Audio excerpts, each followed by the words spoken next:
Well, hello everyone and welcome to today's Canadian Sustainability Indicators Network webinar, Cultivating the Next Generation of Watershed Stewards, Engaging Students in Citizen Science in the Red River Basin.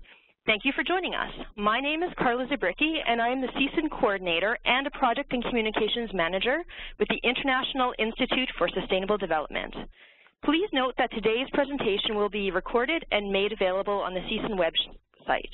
On the webinar with us today are our presenters, Wayne Gokin from the International Water Institute and Kent LeWarn from the South Central Eco Institute. And I'm just going to share my screen here while I tell you a little bit about them. Just give me a moment while that is enabled. Or you should be seeing it in a moment. Wayne initiated the Riverwatch Water Quality Monitoring and Education Program with 4 high schools in the Sand Hill River watershed in northwestern Minnesota in 1995, nearly 20 years ago, engaging students in field-based, hands-on watershed science. Wayne now serves as Special Projects Coordinator for the International Water Institute, helping the program grow to more than 30 participating schools in Minnesota and North Dakota, with Manitoban schools following suit. His latest efforts follow his passion to connect students to their local watersheds through the River Explorers program, with students kayaking and documenting conditions along the rivers that they monitor. By better understanding the conditions of our watersheds, students and citizens can be better stewards and advocates for healthy waters, people, and communities. Wayne graduated from South Dakota State University with a Master's of Science degree in Economics. He lives in rural Erskine, Minnesota, where he enjoys outdoor pursuits of bicycling, paddling, cross-country skiing, and gardening. And then Kent LeWarn is a high school teacher at Nellie McClung Collegiate in Manitou, Manitoba. In the morning, he teaches biology and chemistry, and in the afternoon, he coordinates the Riverwatch program across southern Manitoba. Collectively called the South Central Eco Institute, the group is comprised of teachers and students across much of southern Manitoba, working in conjunction with 8 conservation districts. The Riverwatch program in Manitoba has placed 25 sets of quality equipment in the hands of students and has been collecting credible data under this organizational name since 2009. The Institute is excited about the partnerships it has forged with Enbridge Inc. and the successful application to the Lake Winnipeg Basin Stewardship Fund to continue monitoring efforts in the Lake Winnipeg watershed. Kent has taught for 28 years in southern Manitoba.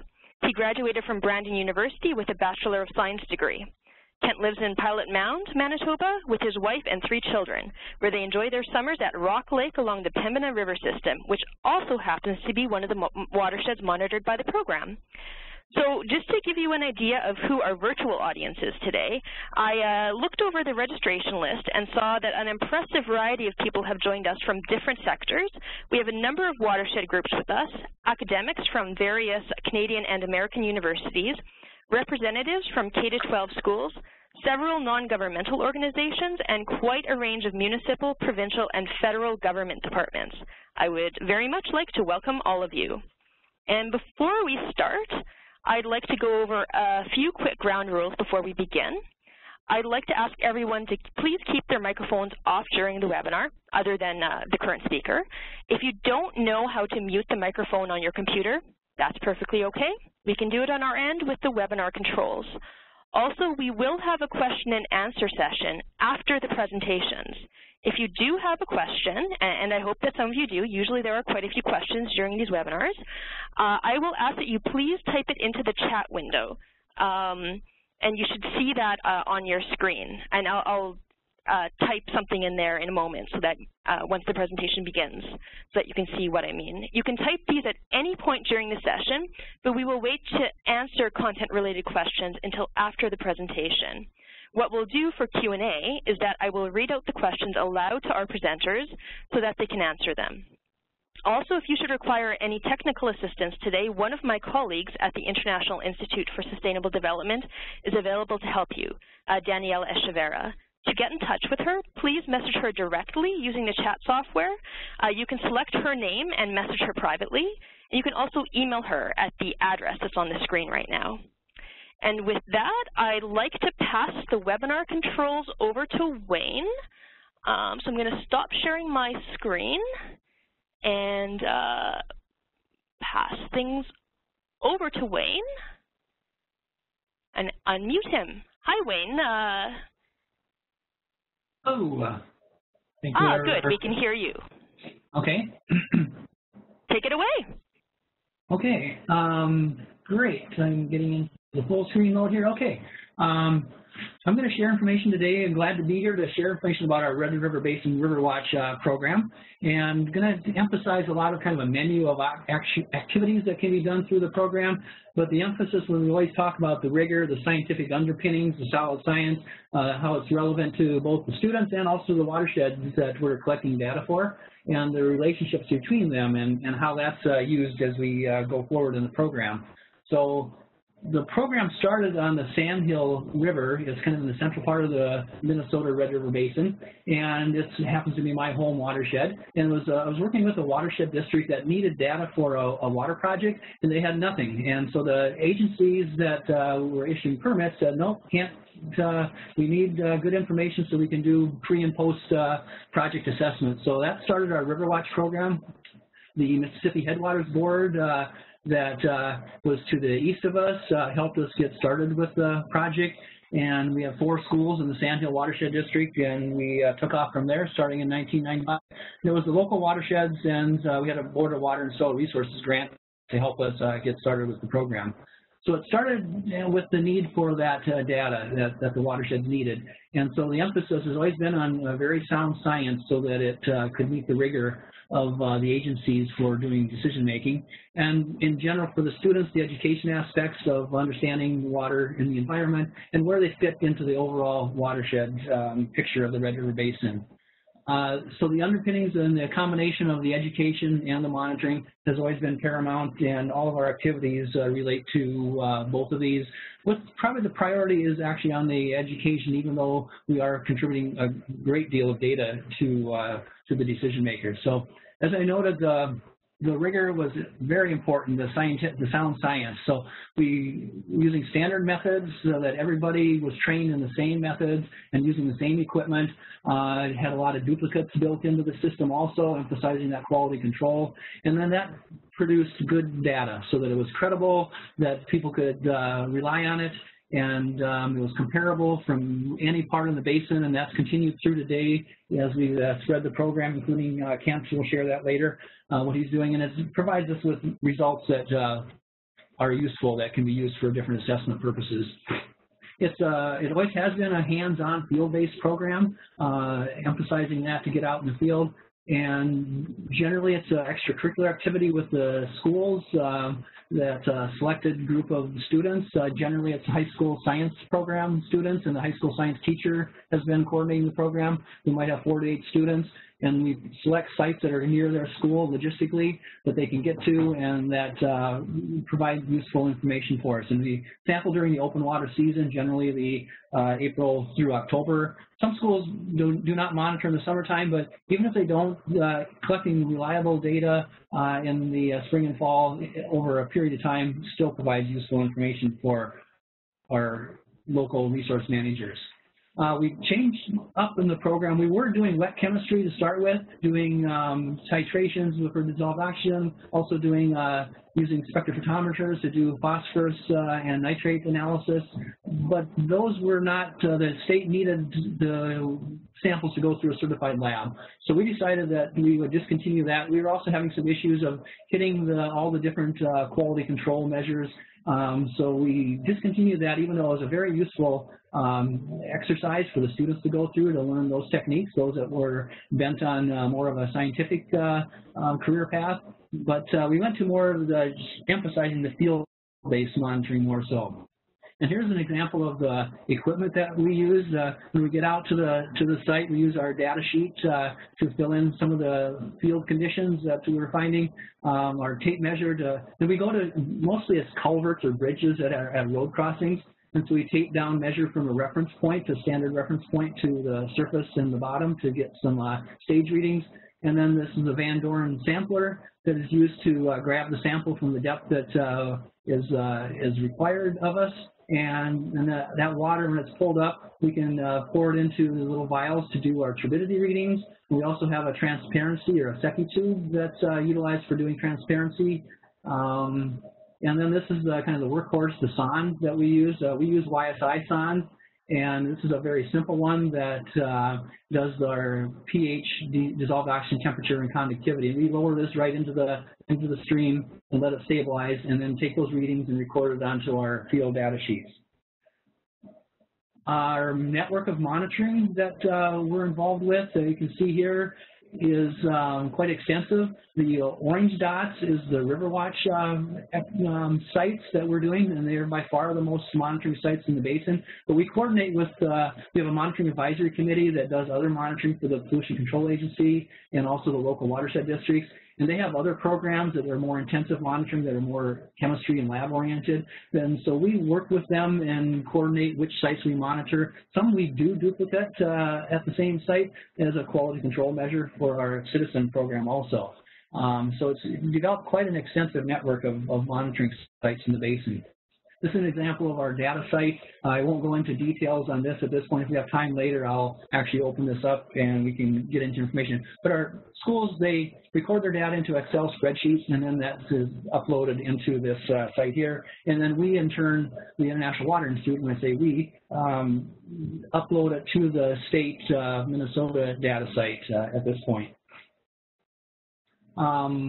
All the data that's collected, we work with the schools on helping them analyze it. They put together posters at the end of the sampling season and in preparation for a forum that we do every year. It's usually in March, and it's this year it's going to be our 20th anniversary of the program, so it's going to be a special celebration up at the University of Minnesota Crookston. We do it during their spring breaks. We have the run of the campus for doing concurrent sessions on emerging watershed issues, learning new skills, and it's also a way of rewarding the students for all the work they've put in through the year for the projects. As we advanced and started spreading the program throughout the Red River Basin, we were receiving some funding from the Minnesota legislature, and they wanted us to branch out into some more activities, including the curriculum integration here, applied research, and the civic engagement activities.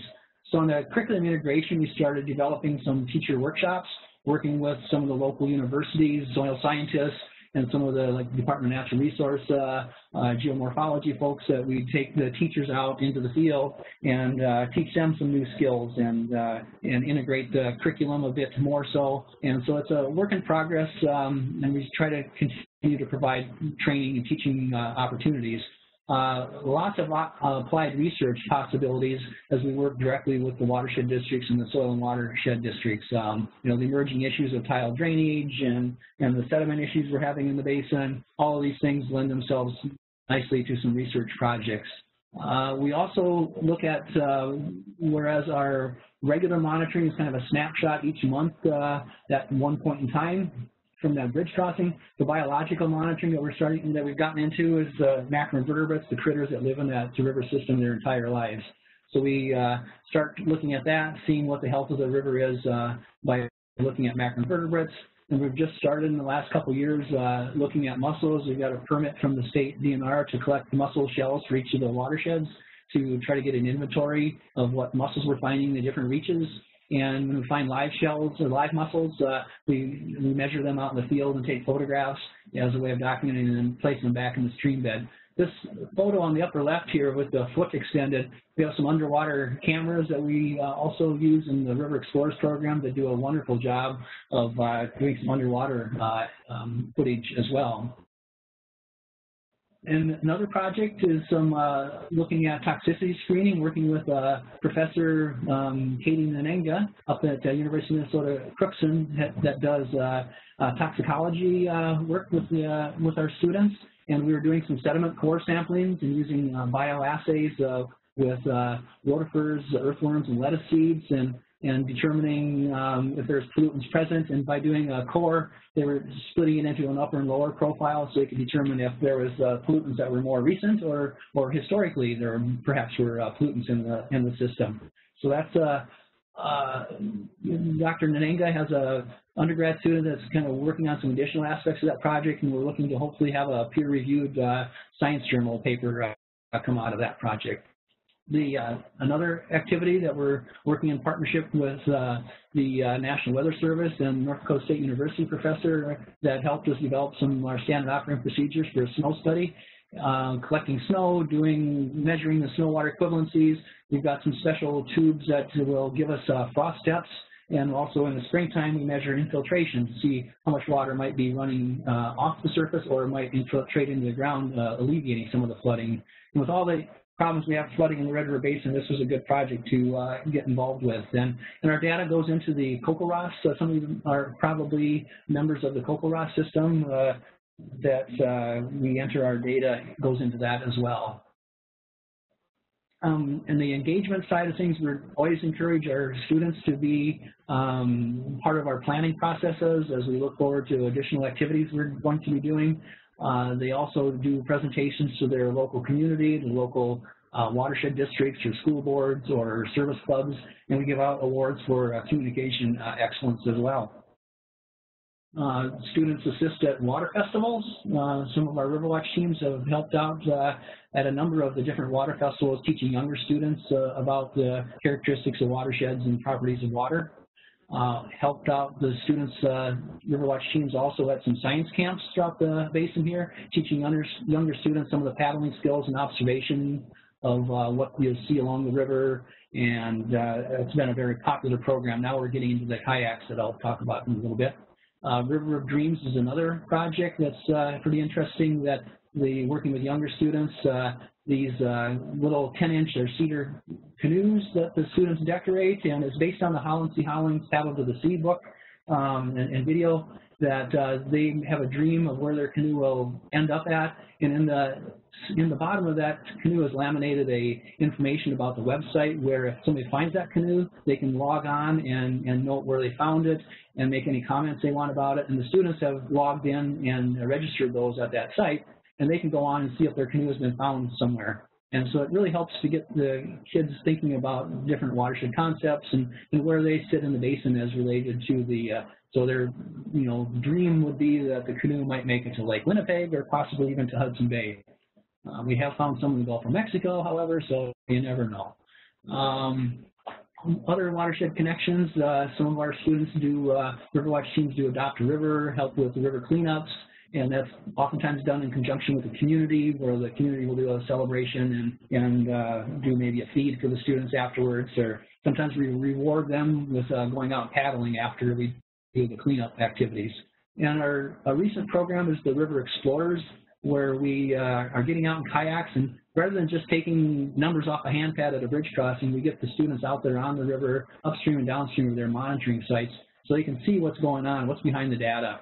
We use some waterproof digital cameras that have the geotagging function, so we can document conditions we're seeing out in the fields, sloughing, erosion, culverts, that sort of thing. Things that the watershed district managers and technicians are appreciative of, getting that information that eyes out in the field that they can then utilize as they allocate resources going forward. And we provide that to them on some Google Maps, and use that for other purposes also, for recreation potential of some of our smaller streams that people don't realize. So we're seeing a lot of interest in some of our smaller communities on smaller rivers, realizing, hey, these rivers are more than, they are a recreation asset. They're definitely a community asset.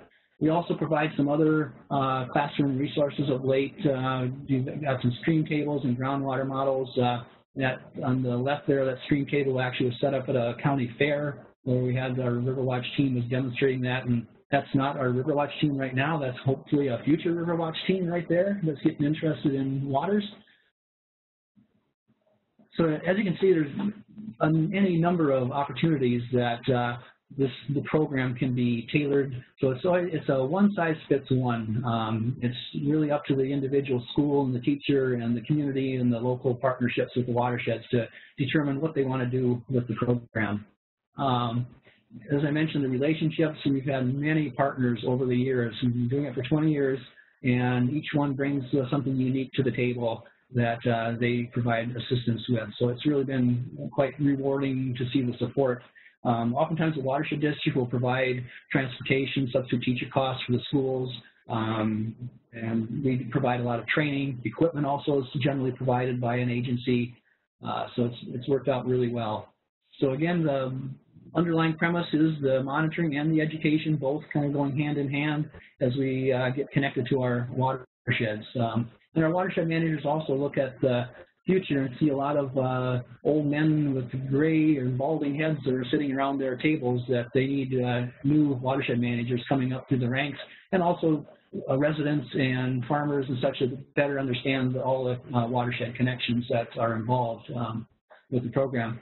So we started in the Minnesota portion of the Red River Basin, and but the intent was always that it be a basin-wide program. That's was the emphasis on the sound science to start with, so using standard methods so everything is comparable. So it's really encouraging when Kent started the South Central Eco Institute to help get going up there. We worked in the past with the Okemuk Marsh Interpretive Center. They helped get River Watch going in Manitoba also. And there's a group down in North Dakota in the Valley City State that has a group of schools doing River Watch, again, using the same equipment, same procedures.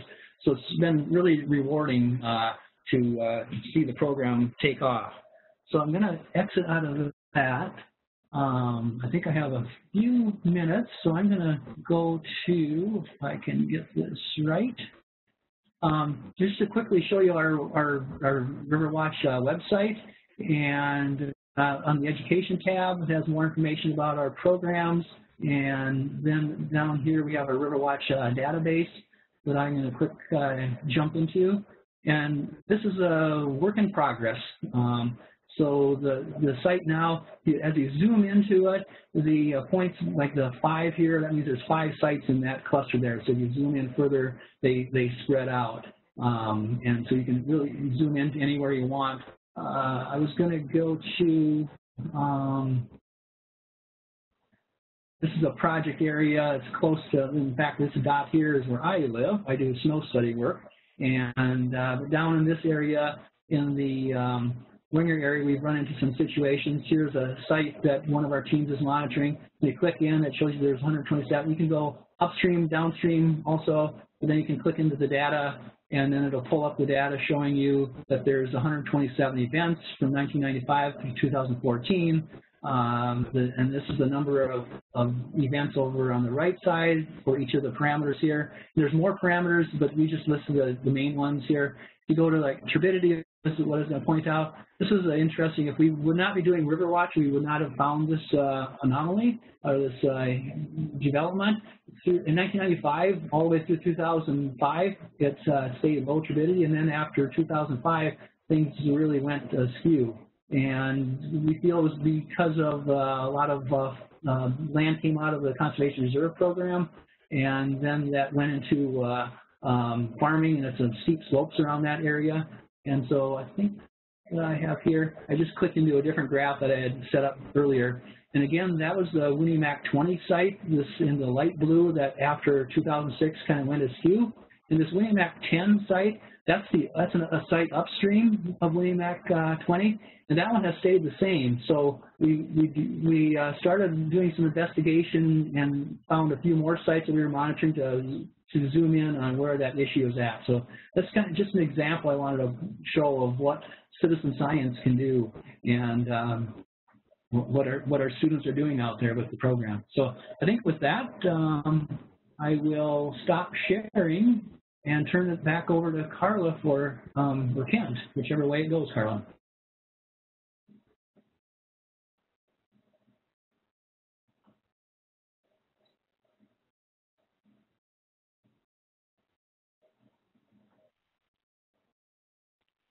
Okay, Wayne, thanks. That was fascinating. It's amazing that you have 2 decades of data and you're finding trends in there. That's just so exciting. Thanks so much for sharing that. I will now pass the control over to Kent, and he will share his screen. And also, he's a brave presenter. He is one of my first presenters to elect to use video, so you can see him at the same time. And if you maximize your screen after he's sharing his presentation, he should appear in a smaller box within the presentation itself. So I encourage you to do so. Take it away, Kent. Thank you very much, Carla. Good afternoon, everybody. As Carla said, my name is Kent Lawarn, and I live in Manitou, Manitoba. It's a privilege to be with you this afternoon and share a little bit about the South Central Eco Institute Riverwatch program. So I look forward to telling you a little bit about what we're doing in Manitoba. So I think you need a little bit of a history lesson, I guess, with regard to what the South Central Eco Institute really is. Nellie McClung Collegiate, where I work, has always been a very environmentally focused school and school division. And there were a number of projects that were going on prior to 2009, and we didn't really know what was happening where. So in 2009, we met in what we called our Partners Forum. And at our Partners Forum, we invited not only schools who were working on many environmental projects, but we also invited a number of other partners, Ducks Unlimited, Okamic Marsh, Lake Winnipeg Research Consortium, a number of partners came. And from that meeting, it became very obvious that a project that was of great interest was the Riverwatch project. And at that time, we met with a number. Prairie Spirit School Division is geographically huge, and our school division is, it has 3 conservation districts that are within our boundaries. So when we started looking at projects, it very quickly became obvious that we were going to move outside of Prairie Spirit School Division quickly, and we needed a name that didn't make it sound like our project was only going to be in Prairie Spirit. And the name South Central Eco Institute was basically born at that time, and our primary program that we're delivering is the Riverwatch program. And we were very fortunate that Okamic Marsh had picked up the Riverwatch program from Wayne and the International Water Institute. And Okamic Marsh had been sharing their equipment with us.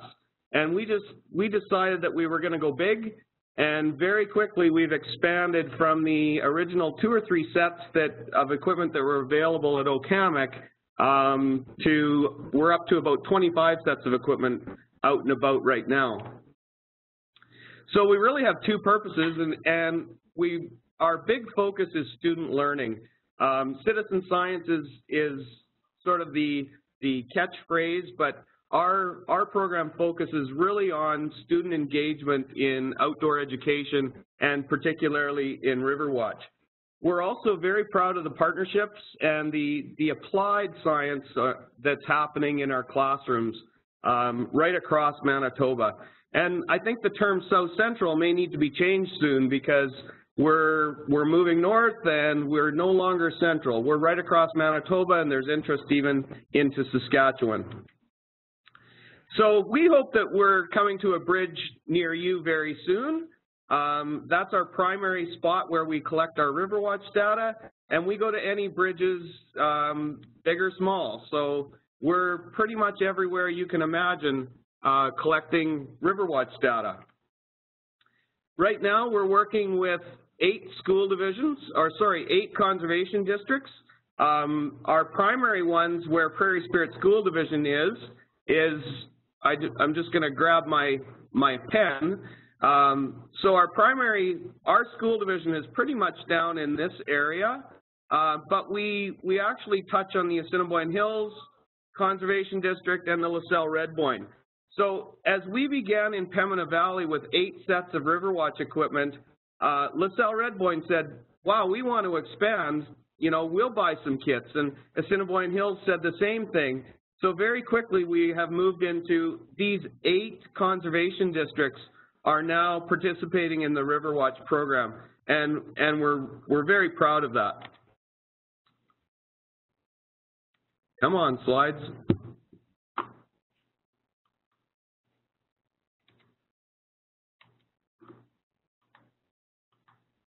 There we go. Not the greatest map, but this gives you an idea of this is the school divisions in southern Manitoba, and we're working in probably 35 schools. Some come on and some take a break, but we're in about 35 schools right across southern Manitoba, from the Saskatchewan border, which is on your far left, all the way over down into the Roseau River Borderland School Division area. So we are working in a number of school divisions.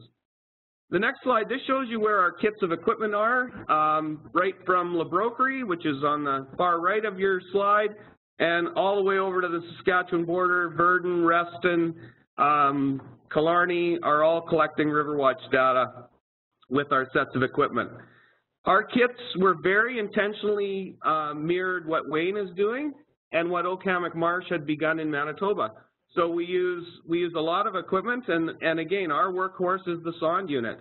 So we've added on our chemical tests, so you can see our Lamont chemical tests that we've added on, which is the wet chemistry that Wayne spoke about. And we'd really like to get into more macroinvertebrate sampling at this point. Right now we're just doing it very qualitatively, but we'd like to get into that in a more quantitative way if we possibly can. I absolutely love the fact that we are working in this spot down here in southern Manitoba, which is a pretty crucial spot of the Lake Winnipeg watershed. So our data, I think, is very important to the study of Lake Winnipeg.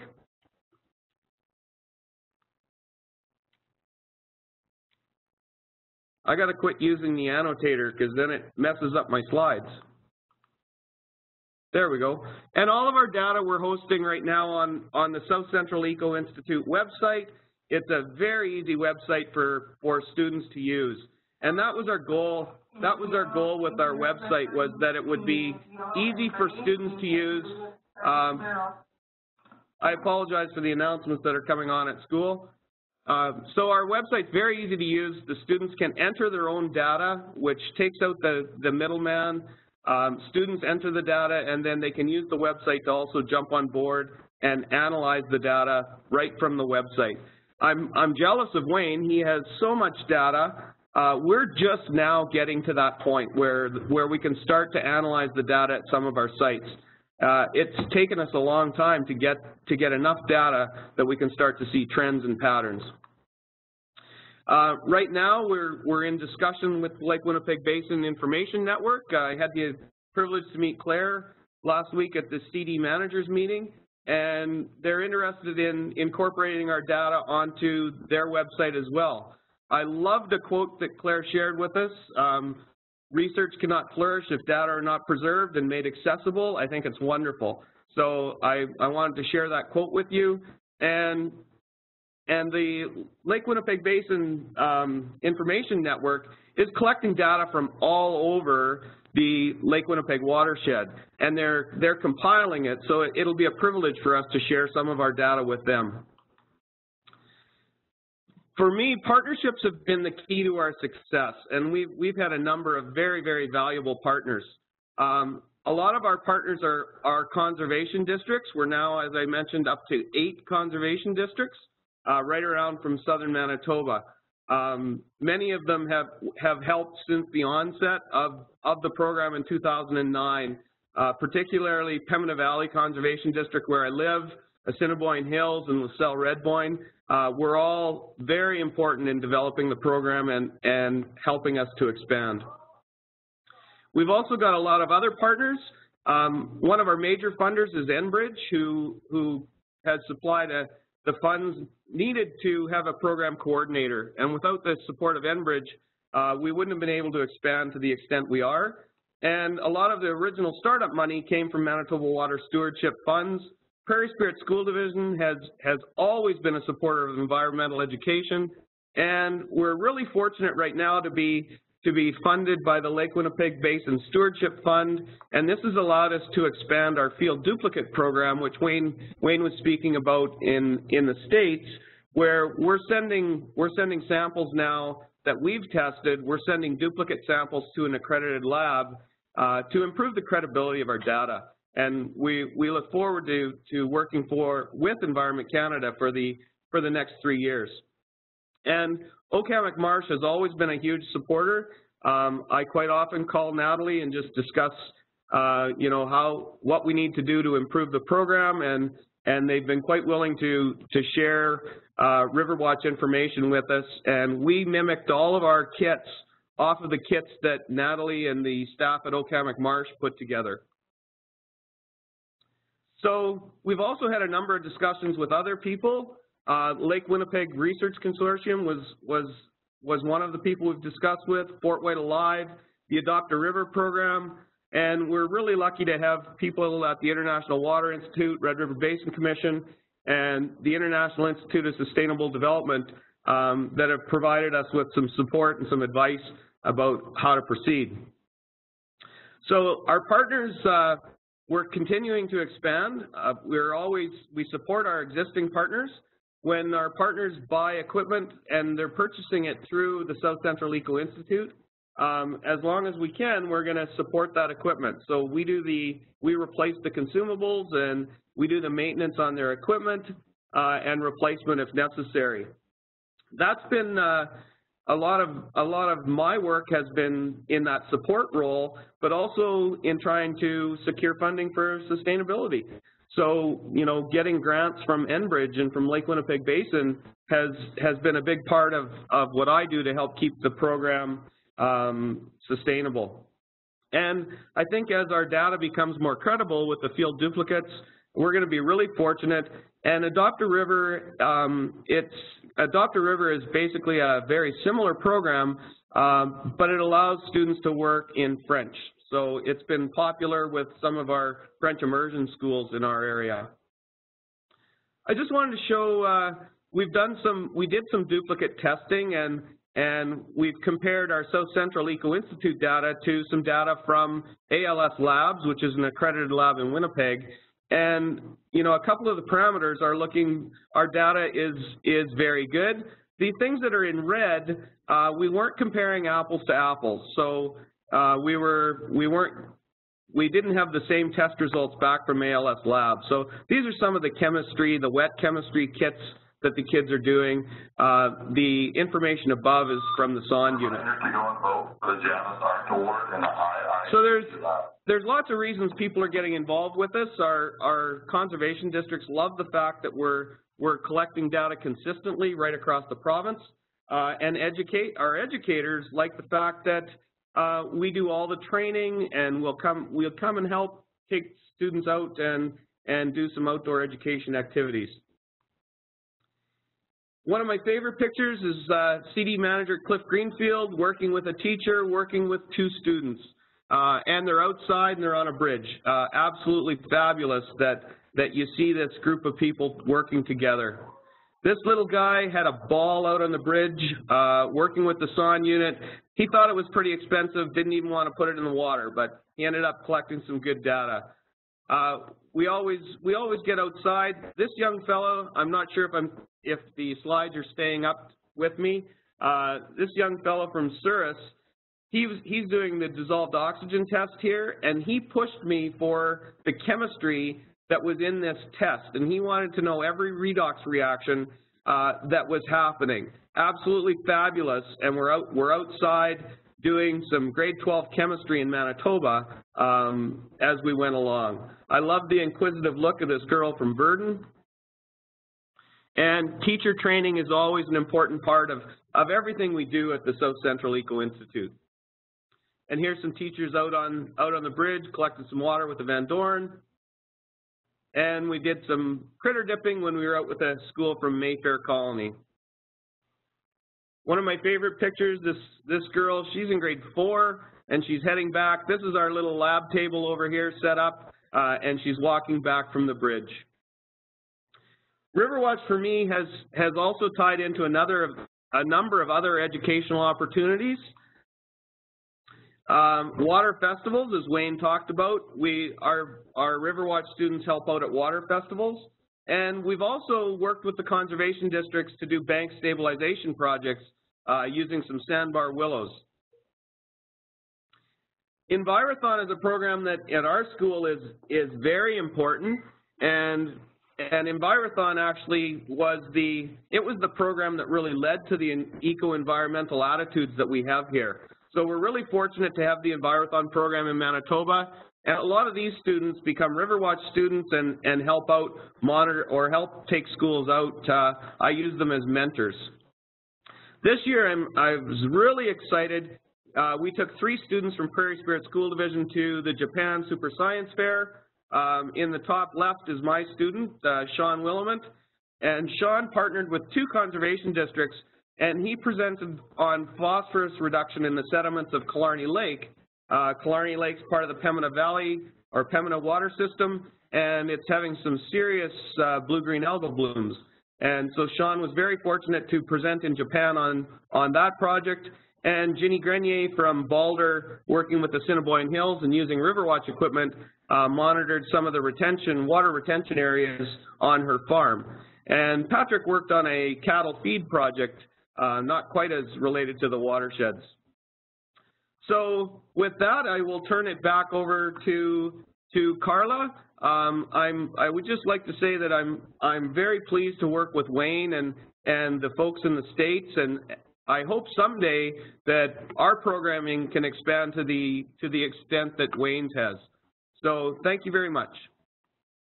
Thanks so much to you, Kent. Can everyone hear me? I just want to test my audio here. Yeah, can you hear me, Paul? Yeah. Okay, well, Kent, thank you so much for that great presentation. One thing I noticed is you seem to have exclusively beautiful blue skies and sunny days when you go out. How do you manage that? Good day selection, I think, Carla. Okay. I can send you the pictures when I have my toque on.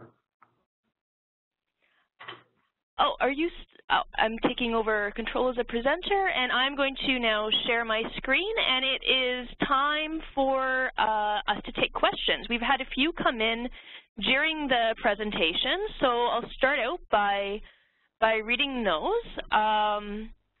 First question is, and we're also having some congratulations come in. This one's a good, simple one. Can you please share the name or the website of the SON units that you're using to collect data?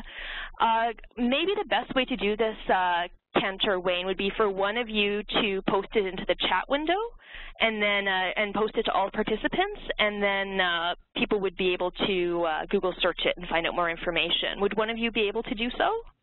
I'm all over that. Thank you, Kent. Thought you would be. Yeah, they look like quite the sophisticated unit. And then another question, are Kent students through classes, or is it extracurricular? I guess it would be for either of you could answer that one. You're both, I've unmuted both of you, so. In our case, I'll start. Go, Kent. I'll start. Primarily my students are extracurricular. However, when I go out when I meet with other classes across Manitoba, quite often it's part of there's a great fit in Manitoba in grade 10 science. So we have a number of grade 10 science classes using this as part of their field work in grade 10 science. That also fits very nicely in our grade 7 science unit. And in grade 8, we have a water dynamics unit. So some teachers are using this as the lab/field work component of their science courses, and not just as extracurricular. Okay, great. And for us, it essentially is extracurricular. It's generally the high school science classes that the teacher sometimes puts out a application form where the students have to give some rationale of why they want to be involved, so it's not just getting a day out of school to go out and do the sampling. And but sometimes we've had several schools that their ag programs also have been involved with the project, and in other schools or other communities, I should say, we've used a 4-H program also, and they've helped out with Riverwatch and our Riverwatch monitoring teams in some communities. Okay, those are some great linkages. What about to universities? Have you engaged with them at all?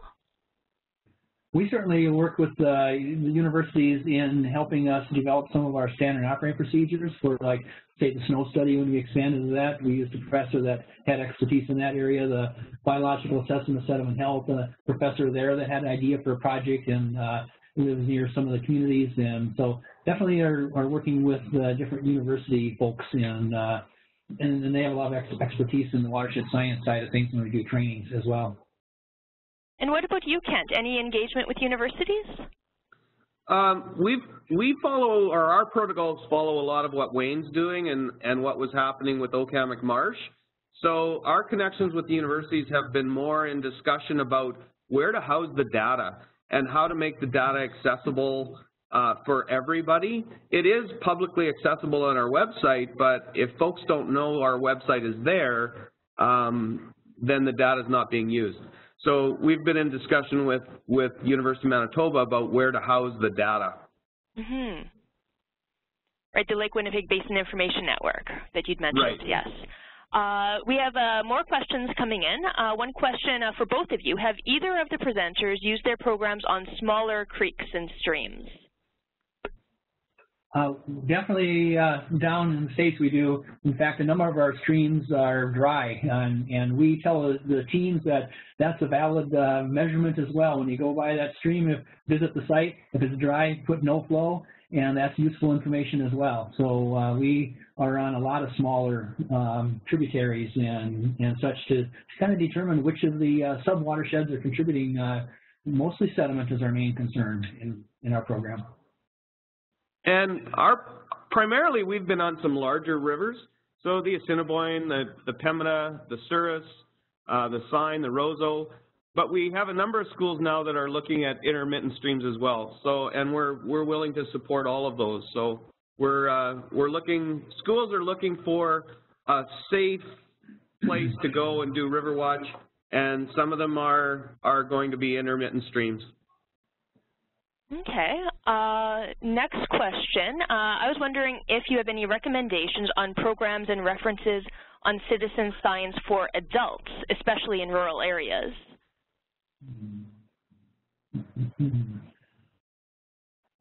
Boy, there's a lot of citizen science opportunities out there.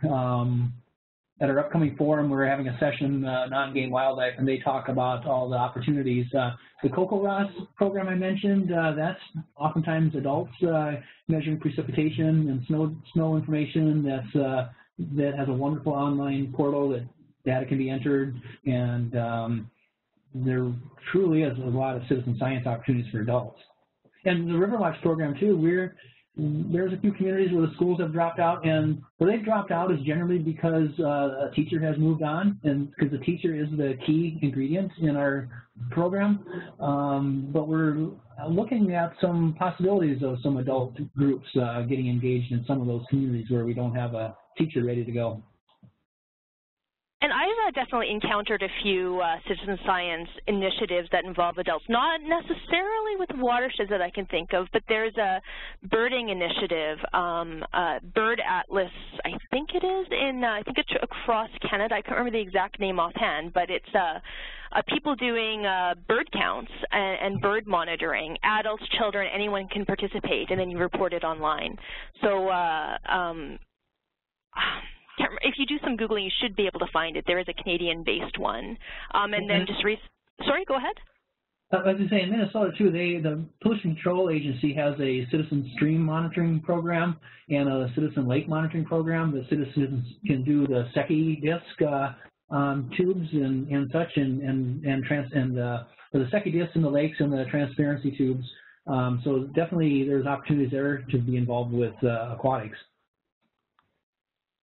Okay, yeah, if you do research it, there is quite a bit. I just was in Hawaii recently, not to brag, and there was some whale watching citizen science where people could take pictures of the tails of the whales and compare them online, and people could figure out where the whales were going. So there's so many out there, and they seem to be growing. So I'm really excited about them and always like to learn about them. Next question, what are the large tubes or cylinders that your participants are using? They have a handle in the middle, look about a foot or so in length. What are they for? That's for collecting water. Go ahead, Lee. Well, that's for it's called a Van Dorn sampler, and that's for collecting the water we try to get about halfway down into the water column to collect your water sample, and there's a weight, that's a messenger, that's sent down the line then to trigger the closing of that cylinder once it's underwater. You pull that up, and then you can discharge that into your devices for doing your measurements. Okay, thanks. Next question, one advantage of Riverwatch, the Riverwatch approach, is how flexible it can be in terms of responding to immediate ideas. Has there been any attempt to use these teams to collect data following major storm events or spring runoff? These types of events are difficult for scheduled, more formal monitoring programs to respond to. There was a lot of interest, particularly from some of our partners, in event-specific sampling. And unfortunately, it just doesn't work quite as nice in the school system for us to, just say, today we're going to go because there was a heavy rainfall last night. So we haven't been able to tackle the event-specific monitoring, although we have had some colony schools, some of our Hatarian colony schools have just done it on their own. And I'm thinking about some of our June high rainfall events where they just went down to the river and said today they're going to go and collected their data. That's great. I love that they take that initiative. Anything for you, Wayne? It's difficult for scheduling to get a school on moment's notice to get out and do that. We, the International Water Institute, our staff, we do a variety of other monitoring programs, and those are very specific to event monitoring. We're getting load data, total loads. So we are storm chasing on those, and that's a whole different, a lot more nasty water, you might say, when you're doing the storm events. One school has tried to do that because they had some ditches that were coming into the river, and so there had been some improvements on the ditches, so they were going to try to see if they could determine if those improvements, buffer strips and side inlets and such, made a difference. And but it's been very spotty to time it to get those events. They're really very dramatic differences, and that's a real good learning tool if they're able to do that. Great to try, though, and I definitely see the value. Good question. For Kent, this question is, what is the major limiting factor in expanding the program in the Manitoban portion of the Lake Winnipeg Basin? Is it cost, or do we need to convince the conservation district managers or school divisions of the merits of this approach? Sorry, I only caught part of that question, Carla, but I think I got enough of it. I can also post it to you in the chat window, Kent. Right now, we're working with we've kind of started centrally with the Pembina Valley Conservation District, and we've been slowly working outwards. And one of the biggest hurdles that we've come across is just the sheer amount of time it takes to get from Pembina Valley, where I work, out to all the CDs. So as my times become more flexible, there's expansion further east and west, and now there's interest to go north. So I met with the 18 managers recently, and I don't want to put words in their mouth, but I would say we'll be probably expanding a little more northward, hopefully in the near future. Oh, well, that's exciting. Yeah, we very have exciting.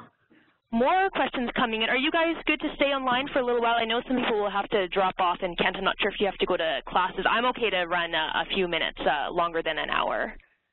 I'm okay I'm okay for a minute, but I have a grade 9 class with me now. Oh, hi, everyone. Well, Kent, you just let us know when you need to leave. We'll try to go through a few more questions. Is that okay? Sure. Okay. Next question. To Wayne, what types of sediment tests were conducted in the toxicological testing? Now we're getting out of my area of expertise. Or to either of you, I think, yeah. It's the professor up at Crooks, and she was the soil scientist that was leading that, and I was just kind of facilitating getting it together. But it was really quite an extensive project to do the laterals of the Sandhill Watershed District and take those sediment samples, and then do the bioassays, like I said, with the rotifers, the earthworms, and the lettuce seed. But Carla, if they want more information on that, if you get in contact, I could get information from Dr. Nanenga about that. Okay, sounds good. I think Wayne's contact information was up, but that attendee can also, or anyone can also email me, I'll put my email address up, and actually I'll put it up right now. It's at the bottom of the screen there, and I can forward any questions along. I'm also typing into the chat window an example of an adult citizen science monitoring project that someone suggested to us, and she also suggested Nature Watch, or someone else suggested Nature Watch is a great site for adults. Let me see what other questions are coming up here. Are you actively advocating that the data be used to influence land use and zoning regulations in your regions? I don't know if I'd say actively advocating. We certainly don't hide the data when we see something that's of a concern. Like that example I pulled up showing the data, that marked difference in that one area, that's being used. The local Soil and Water Conservation District utilized that data to apply for some grants to put in sediment basins, and we're hoping that as we continue to monitor, we see the turbidity levels come back down. As we're documenting things through our River Explorers program, that's what we're seeing more issues with land use and lacks of buffer zones and such, and so we're interested to see how that plays out as we go forward. Okay. Next. Oh, go ahead. I recently had a phone call from one of the conservation district managers wondering if we had sites around a Ducks Unlimited project where if we would have conductivity data. So we're not actively going out and seeking people to look at our data, but it's certainly available for anybody who needs to use it. Sounds like you're actively seeking you out a bit. And we love that. Yeah. No. Next question, could the panelists comment on any safety concerns that school administration might have regarding students working around water and such? It definitely is. Safety's, go ahead, Ken. Safety is always our primary concern. So we try and make sure all of our protocols are from a bridge. So obviously traffic's a concern of ours. We try and pick spots where there's low traffic volumes, and if necessary, we put the students in safety vests, and we have pylons that we set up, trying to keep traffic so far hasn't been an issue for us. And on the bridge, you know, we talk about safety so that there's no incidents as far as the students being out on the bridge. Okay. And we're similar. We have the safety vests, the pylons to direct traffic, and we've abandoned some sites that we determined were just too much traffic. And we said, nope, it's just not safe to be there. Let's go to an alternative site upstream or downstream. And we're doing the River Explorers program in kayaks. We're very, at this point, very, very cautious. We go out as staff and scout the river ahead of time to make sure we're not going to get into some, you know, tree snags that kids would get caught up in. And we determine if it's too high water and too nasty of rapids or whatever, that, nope, we're not doing it. So safety definitely is paramount. Excellent. Next question, someone who seems to really know a fair bit about monitoring. In terms of sharing data or fostering collaborations, are there any attempts to link your monitoring programs to other monitoring programs at national or basin levels? For example, the University of Georgia has a cyanophyte monitoring program to track blue-green algae blooms. Are there any monitoring of cyanobacterial blooms in your programs? Not in ours. We certainly, our data goes into the Minnesota PCA's data site, which is linked to the national STOREPS, or I'm not sure what the name of it is now, but it goes into that and it's available. And we just had an inquiry from another group that's doing some monitoring about possibly collaborating on utilizing our data site as well. And that CocoRoss that I mentioned, it's actually the Colorado Community Hail and Snow Network or something like that, and that definitely, our data goes directly into that, and that's definitely a collaborative nationwide or international actually project, because I know in Manitoba there's CocoRoss sites as well. And our data was originally put on our own website, primarily so it was going to be easy for students to upload themselves and easy for the students to analyze. And it's, as we've been working with our CD partners, then their goal is, they've even wanted to add some of the data that they've collected, some of their historical data, but there's a lot more interest now in sharing our data with the likes of the Lake Winnipeg Basin Information Network so that it's available on a bigger scale. So we're excited about those opportunities, but right now our data is pretty much housed on our website. And another question, you guys are in the same watershed, both operating in the Red River Basin, though I think, Kent, you're a bit outside of that as in addition to the Red River Basin. Are you doing any trans-boundary work together, or is there potential for it? Certainly potential. We actually started a group of schools up in northeast North Dakota, that some of them are along the Pembina River, same river that Kent is working with. And I am very hopeful that we have an exchange up there and actually have a kayak trip inviting both Manitoba and our North Dakota counterparts to explore the Pembina Gorge up in that area. And definitely, I believe there's a lot of potential for international collaboration between our programs. And again, I think it kind of gets back to that, the underpinnings of comparable data. We're using the same procedures, equipment, everything, so that it is comparable data that we can be analyzing. So what are the barriers to getting everything in one place? Like the water that you're monitoring, Wayne, eventually ends up in some of the watersheds or sub-watersheds that Kent's monitoring. So what would you need to be able to bring it all kind of under one umbrella in some way? Like on one website. You both have two wonderful websites that display your data, but it would just, more funding to collaborate, to get together and sit down and do some comparisons and develop a strategy of going forward. Okay, so resources, yeah, the usual one. Sorry, Kent, when we designed our website, we did it quite intentionally that our data, we mimicked our website after Wayne's and the International Water Institute's website. So I'm with Wayne. It'll take a collaborative approach and a little bit of resources to make it happen.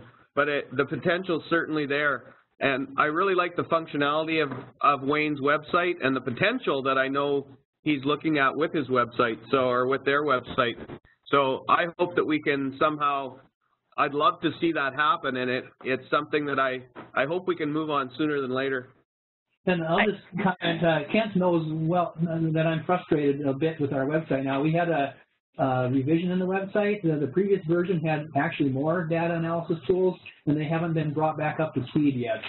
It had more standard deviations and medians and comparing to state standards right on the site. It was upgraded so that it could be more mobile friendly with the devices now out in the field, so the students could enter their data from the field and also call up, look up information about a particular site they're at to see if the data they're getting that day is comparable to previous data, or if there's something wrong, and they could do some quality control checks right there and see, okay, what's going on? Is something wrong with our equipment, or did we have an error somewhere, or is there environmental conditions that can explain this? Okay. I've explored your site, and I found it very informative and quite user-friendly. Yeah, and it's good that you're adding the mobile applications as well. Next question for Kent. Oh wait, I just lost that. For Kent, would hosting a webinar like this one to include Conservation District Manager be an effective use of resources and time? Yes, I actually was really fortunate to have the time to go up and meet with the managers face-to-face, which I think face-to-face is always the best contact, but this type of a webinar is definitely would definitely be beneficial if I can't meet face-to-face with them. Right now, the 8 managers I'm working with are incredible at getting the word out to their schools. It's a win-win for us in terms of they're helping get the Riverwatch program out, but it's also giving our managers access to the schools to talk about watershed planning, and many of them discuss their integrated watershed management plans, some of the youth multimedia competitions that are available in Manitoba. So it really is a win-win situation for myself and the Riverwatch program and the managers, the more that we discuss programming, whether it's through face-to-face or webinars, would be, it's just a good collaborative approach. And I think you may have another interpretation of the question may have been more publicly, not just a meeting between you and the Conservation District Manager, but more publicly, you talking about it from your perspective and the Conservation District Manager talking about it from theirs. My answer as someone who's interested in this program would be yes. I'd love to hear what the Conservation District Managers experience, how they feel about it, what the value is to them. And then Wayne, I know you've got conservation district sort of counterparts in the U.S. as well. I can't remember, soil and water conservation districts, I think? Yep, exactly. Ah, okay. So do you guys agree that bringing them into the conversation on a webinar like this could be valuable? Oh, definitely. I thought that we may actually have some of them joining us today, and I haven't looked at the attendee list. I haven't looked at the attendee list to see if there's some of them that did join us, but I know it would be of great interest to them. Yeah, I know we have some conservation districts and Ontario conservation authorities and others online with us today. So, but to have them as presenters is definitely valuable as well. And we've had conservation districts and authorities present for CSUN before, so. We do have a few more questions coming in for, Kent, are you still okay for, I think we're almost done going through them. This is absolutely the quietest I've seen this grade 9 class in a long time. So. Are you projecting it onto a larger screen for them? I should project this for them. You should. I should, yeah. It's too bad we're not still doing the presentation, but the next question, are students and teachers assigned a specific login or username, or is anyone allowed to input information through your website? If that question's for me, students can upload their data directly. They don't need a login, but the data goes into a queue where it gets approved by usually a CD manager or myself. And it's just a way for us to ensure that the data has been uploaded correctly. So, you know, I'll get notification that there's data to approve, and then I'll just go in and take a look through the data to make sure that, you know, what's there is credible data. It wasn't filled in by, you know, some bot that just went in and filled in some data. Yeah. Okay. Yeah, okay. we have, generally it's the teachers that will submit the data to us, and then we do the final uploads. We take a look at it also. It's kind of a quality control check. Okay, it's good you have quality control, and that adds the credibility. That's wonderful. Sounds like you have a good system. The login and stuff, that was always an issue. People always forget their names and such. So that was part of the upgrade. The site was so that it could be tied into social media, like a Facebook password, stuff like that, so that they could just use that and get in that way. Okay. Thank you, Wayne. And then our last question, thanks to everyone for staying with us. Kent mentions an interest in sending their data to the LWBIN, Lake Winnipeg Basin Information Network at the University of Manitoba. Has the International Water Institute shared their data with Lake Winnipeg Basin International, LWBIN as well? This information portal is becoming a more powerful tool in information sharing and lessons learned in surface water quality monitoring. No, I have never even heard of it. So this is a good experience here for me to learn about that, and I have jotted that down. I was going to ask more about that and look it up. Oh, Wayne, I think I or Kent can, I think, share information with you about that. We've had some chats with them at IISD as well. So maybe we've made a good connection there. Thank you to the attendee for suggesting that. And I love the quote that Kent had from a person from there. That was great about research cannot flourish if data is not presented and made accessible. That's what this data is for, is to be used. Yes, exactly. So that's all our questions. It's always a great sign when we have lots of questions. It means people have been really engaged. I can see that quite a few have actually stayed online past, presumably some of them were in their lunch hour. I'd just like to end off, well, first of all, by thanking both of you for presenting, providing two wonderful presentations and then some dynamic question and answer. So a virtual round of applause for you. And then I would like to just cover a few CESA news items, upcoming events. We are holding a webinar series. This was the second in our webinar series this year. The third webinar will be on next Friday, February 27th at 12 Eastern Time, 11 Central Time. Further time zones will be listed in the event invitation, which I will be sending out later today. The topic, as you can see on your screen, is Great Lakes Indicators, Challenges, and Recommendations to Assess a Complex Binational Ecosystem. And this will be a follow-up of our webinar in January that gave an overview of Great Lakes indicators. So I do hope that you can join us and keep an eye out for that information. Also, I'm pleased to say plans are moving ahead for our half-day workshop on the afternoon of Friday, March 6th to discuss indicators in Canada. The workshop will be facilitated in Ottawa, but we are going to be enabling attendance by people in all locations as much as possible through remote connections such as video conferencing and webinar software. And some of it will also be recorded. We're still working on the technicalities of that. So I will be connecting with Ottawa from the IISD office in Winnipeg, and I invite anyone who is in Winnipeg to come down to the office and join me live. Shoot me an email to learn more about it. My email's at the bottom, and some of you have already emailed me to express interest, and I will be sending you more details very soon. If you're interested in joining us, again, virtually or in Winnipeg or in Ottawa, please email me. My address is on the screen. With that, I'd like to thank you for joining us today. This webinar has been recorded. I'll send out the recording as soon as it is available. As well, Kent and Wayne asked me before this webinar if I could share a video from the Red Lake Watershed on their activities, and it provides a great overview and some great visuals from what they've done there. So I'll include that in the email as well. If you have any questions after the webinar, please feel free to contact me, and I can put you in touch with Kent and or Wayne.